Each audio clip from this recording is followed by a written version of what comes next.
I hate to say it, but summer is drawing to a close, and that means we only have a few days left to panic over nothing and blame Donald Trump.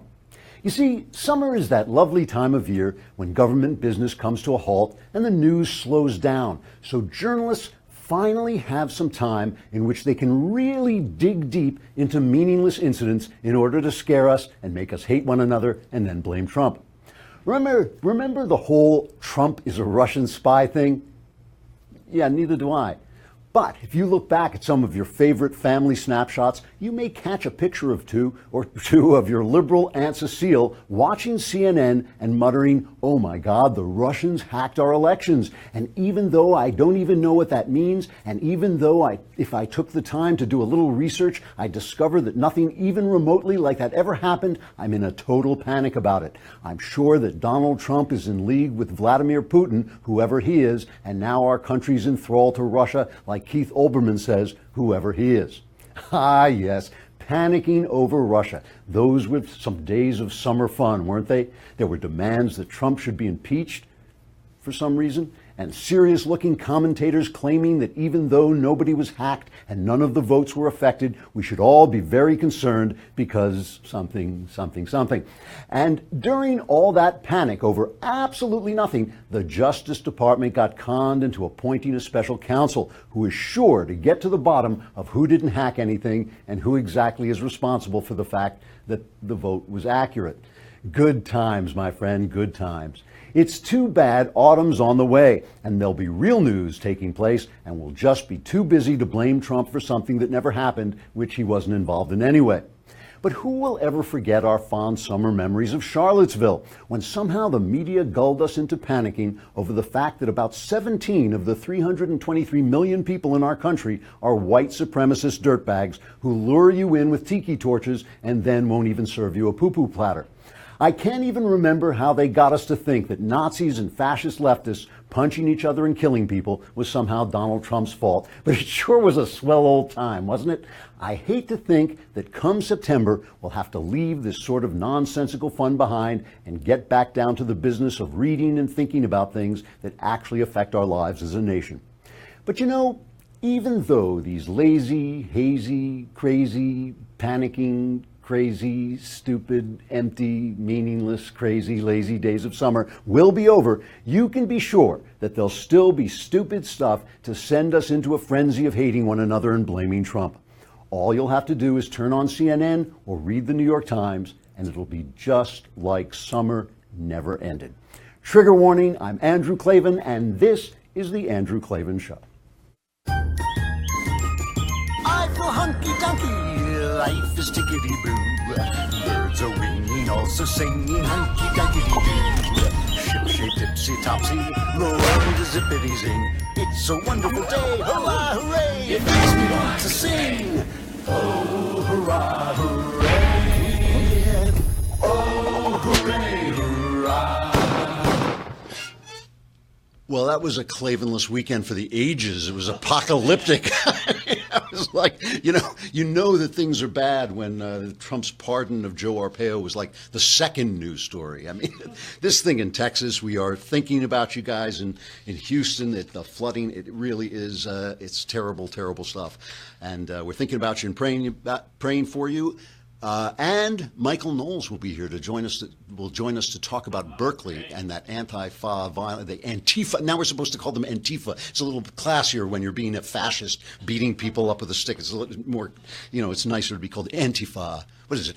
It's Antifa instead of Antifa, because they're not Antifa, they're fa. So I guess Antifa is better. So Knowles will come on and talk about that. Everything is moving very quickly, which is why when you have to stop everything you're doing and go to the post office, it feels like you're going back into the past. I mean, everything moves so fast now that, like, if you have to actually mail something, it's like, Ma, hook up the horses to the wagon. We're going to go down to the post office and stand on line, and maybe they'll give us some stamps, and maybe it'll even be open. You don't have to do that anymore. Just go on stamps.com. It's the 21st century answer to what you do when you want to mail something. Just put it in your computer. It prints it out. It's so easy, so convenient. You can buy and print official U.S. postage for any letter, any package, any class of mail using your own computer and printer. Stamps.com brings all the services of the U.S. Postal Service right to your fingertips, and it's easy. They'll send you a digital scale. It automatically calculates exact postage. Stamps.com will even help you decide the best class of mail based on your needs. Right now, you can enjoy the Stamps.com service with a special offer that includes a 4-week trial plus postage and a digital scale without long-term commitments. Go to Stamps.com, click on the microphone at the top of the home page, and type in Klavan. That's Stamps.com, and enter Klavan. You'll never have to hook up the horses to the wagon and go to the post office again. All right. You know, there's never too much we can say about a hurricane. I mean, the only thing is, of course, there's a lot of toxic masculinity out there of guys rescuing people, and it's always the only thing to remember is you do see these pictures, and I don't want to sentimentalize it, but it is true. These are people of all colors who are in trouble, and they're people of all colors who are going out there to help them. That's the real story that's actually happening day after day after day in America. That is what America is. Fox News said it takes, what did he say? It takes a catastrophe to bring us back together. No, it doesn't. It just takes turning off the news. You know, it just takes turning off CNN, and suddenly you realize we don't hate each other. That is not what's going on. You know, which is a good reason I want to start with this video that was taken of James Mattis, the Secretary of Defense. He was touring some overseas bases, talking to the military, you know, getting out there and greeting the guys. And I don't know exactly where this was. He was in Jordan, he was in Turkey, he was in a bunch of places. But I've been to, you know, places like this. I was in Afghanistan and places like this. And the guys are out there, and they are people, same thing. All different colors, all different places, different politics. You know, people always think that the military is conservative. Maybe it's more conservative than the population. I don't know. But the people I met, you know, Democrats, Republicans, they're all out there serving the country. And he gave them a talk about this, about the difference between the collaboration and togetherness that you find in the military where you're working for a mission, and our country, which unemployment is non-existent. Racism, let's face it, institutional racism is gone. Racism, in fact, is nothing like what it used to be ever. It's nothing close. You know, we're rich. We're basically at peace, even though we're fighting these small kind of imperial-type wars, empire-type wars in the distance. You know, the country is actually okay, and it's only the people who are fighting with each other. And he talks about this a little bit. This is James Mattis talking to the troops. Believe me, I know you're far from home, every one of you. I know you could all be going to college, you young people, or you could be back on the block.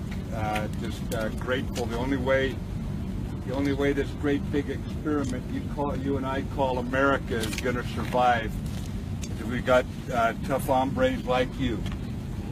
And you remember, some of you too young, Corporal Walton, but on 9/11, we racked up against an enemy that thought if he hurt us, he could scare us. But we don't frickin' scare. That's the bottom line. And we'll go out here, we'll fight alongside our friends and allies, and we're going to keep right on fighting until they're sick of us and leave us alone. And you're buying time. You're a great example for our country right now. It's got some problems. You know it and I know it. It's got problems that we don't have in the military. And you just hold the line, my fine young soldiers, sailors, airmen, Marines. You just hold the line until our country gets back to understanding and respecting each other and showing it, being friendly to one another, you know, that Americans owe to one another. We're so doggone lucky to be Americans. And we got two powers, power of inspiration, and we'll get the power of inspiration back. We got the power of intimidation, and that's you. If someone wants to screw with our families and our country or our allies, okay? So thanks so much for being out here. You completely took me by surprise. I'm off in La La Land yesterday. So that's good. Keep the old guys like me guessing. The only reason I came back I flunked retirement, okay? So very moving, talking about the fact that they are holding the line while we get things together. They're keeping the enemy at bay while we learn not to be enemies among ourselves, and we're divided at every level. I mean, obviously the left and right are divided. We're going to bring on Michael Knowles from the Michael Knowles Show to talk about that, what's happening in Berkeley, and the ferocious attempt of the far left to shut down the right. Knowles, by the way, will come on after we leave Facebook and YouTube, so you will have to come over to thedailywire.com and listen to it. If you want to watch the whole thing, you subscribe. It's a lousy $10 a month. I mean, come on. It's $10 a month. You can watch the whole show.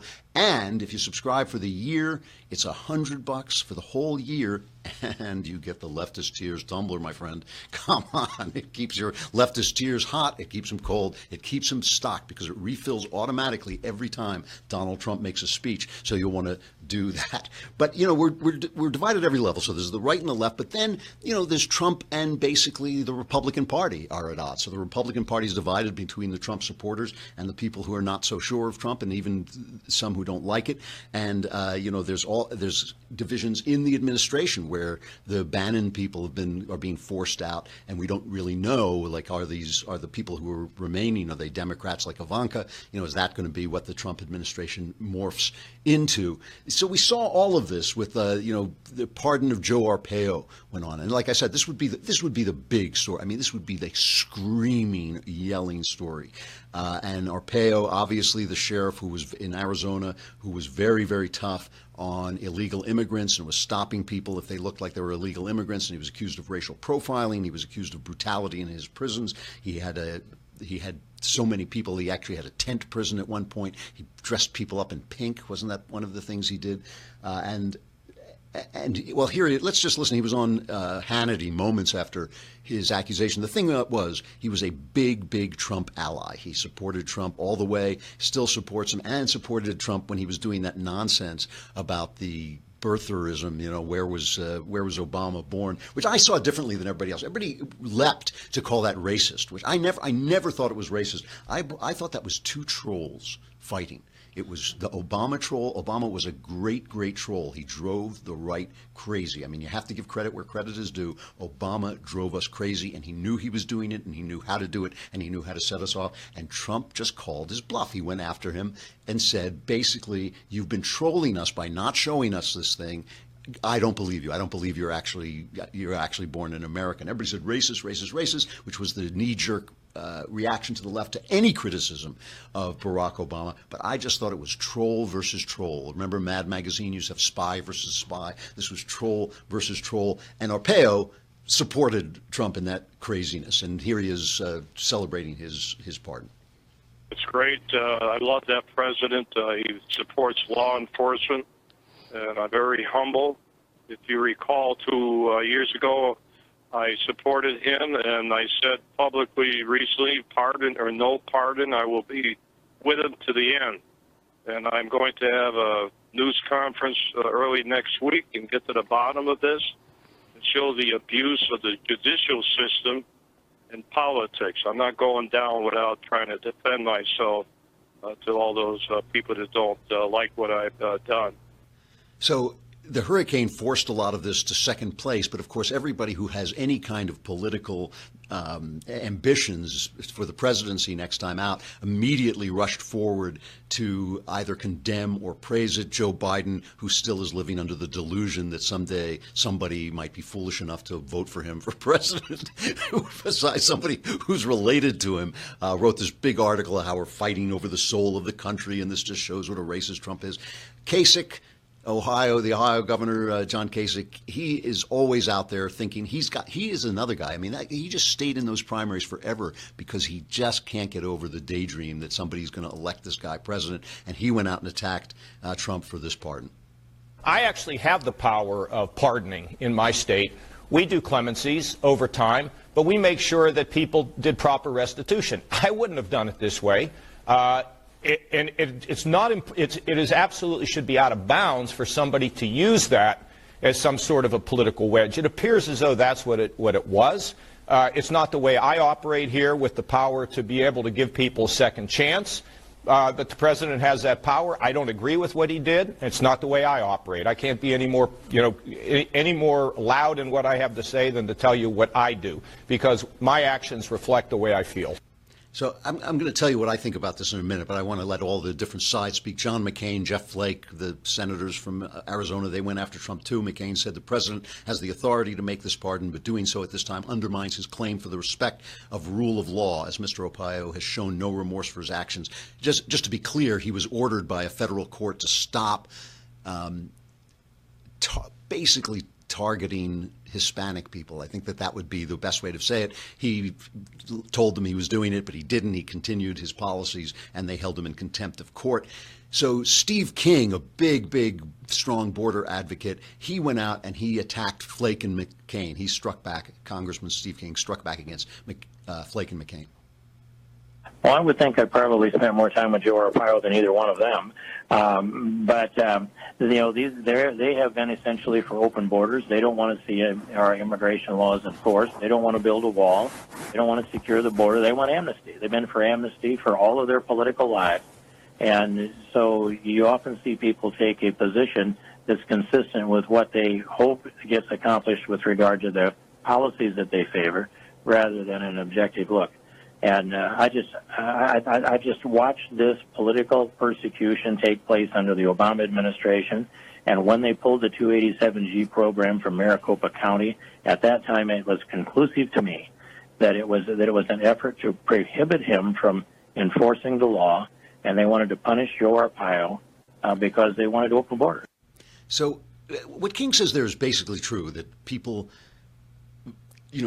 ascribe qualities to these guys according to their belief system. So if you believe in strong borders, then you were going to think that Arpaio is a good guy. If you believe in open borders like Flake and McCain, you're going to believe he's a bad guy. Here's what I think.